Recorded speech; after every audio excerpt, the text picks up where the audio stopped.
மகனுக்காகவும் மகளுக்காகவும் ஏங்கிய தந்தை, நெஞ்சை வாட்டிய வேதனை, பாக்யராஜின் நிறைவேறாத ஆசை.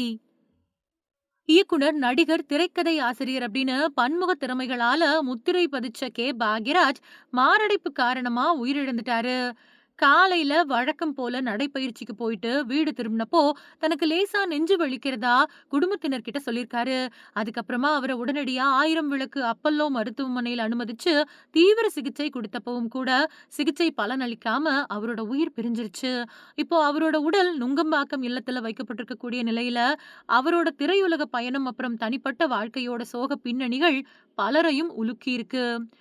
பாக்யராஜ் 1981வது வருஷம் நடிகை பிரவீணா அப்படிங்கிறவங்கள காதலிச்சு கல்யாணம் பண்ணிக்கிட்டாரு.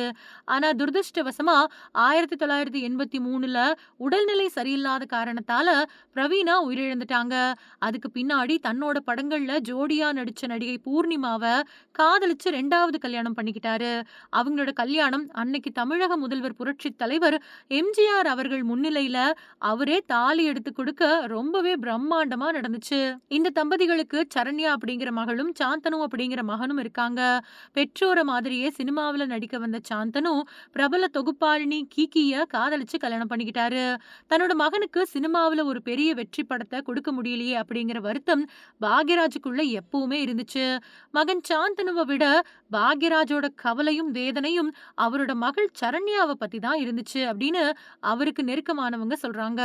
பாக்யராஜ் தானே இயக்குன பாரிஜாதம் அப்படிங்கிற படத்தின் மூலமா தன்னோட பொண்ணு சரண்யாவை கதாநாயகியா அறிமுகப்படுத்தினாரு. ஆனா அந்த படம் எதிர்பார்த்த அளவு வெற்றி பெறல.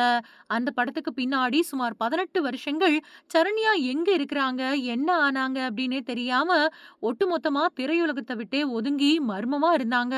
பல பேர் அவங்கள மறந்தே போன சூழ்நிலையில யூடியூப் சேனலுக்கு பேட்டி கொடுத்த சரண்யா தனக்கு ஒரு மகன் இருக்கான் அப்படின்னும் தான் கடந்த காலத்துல கடுமையான மன உளைச்சலால தற்கொலைக்கு முயற்சி பண்ணதாவும் கடைசி நேரத்துல அம்மா அப்பா தான் தன்னை காப்பாத்துனாங்க அப்படின்னும் சொல்லியிருந்தாங்க. அது மட்டும் இல்லாம அந்த குழந்தையோட அப்பா யாரு, சரண்யா யார எப்போ கல்யாணம் பண்ணிக்கிட்டாங்க, இப்போ அவர் கூட வாழ்றாங்களா, இந்த மாதிரியான கேள்விகளுக்கு அவங்க பதிலே கொடுக்காம ரகசியமா வச்சிருந்தாங்க. தற்கொலை முயற்சியில இருந்து மீண்ட தன்னோட பொண்ணு இப்போ சினிமாவுக்கு பின்னால தனக்கும் பூர்ணிமாவுக்கும் உதவியா இருந்தாலும் தனக்கு பின்னாடி தன்னோட மகளுக்கு ஒரு நல்ல வாழ்க்கையை அமைச்சு கொடுக்க முடியலையே, அவளுக்கு ஆதரவா யாருமே இல்லையே அப்படிங்கிற கவலை பாக்யராஜ உள்ளுக்குள்ள வாட்டி வதச்சிருக்கு. தன்னோட பொண்ணுக்கு எப்படியாவது ஒரு பாதுகாப்பான நல்ல வாழ்க்கைய தன்னோட கண்ணெதிரே அமைச்சு கொடுத்துடணும் அப்படின்னு ஆசைப்பட்டிருக்காரு பாக்யராஜ். ஆனா கடைசி வரைக்கும் அந்த ஆசை நிறைவேறாமலே கவலையோடவே அவர் கண்ணை மூடிட்டதுதான் வேதனையோட உச்சம் அப்படின்னு அஞ்சலி செலுத்த வந்த திரையுலக பிரபலங்கள் கண்ணீர் மல்க சொல்லிக்கிட்டு இருக்காங்க.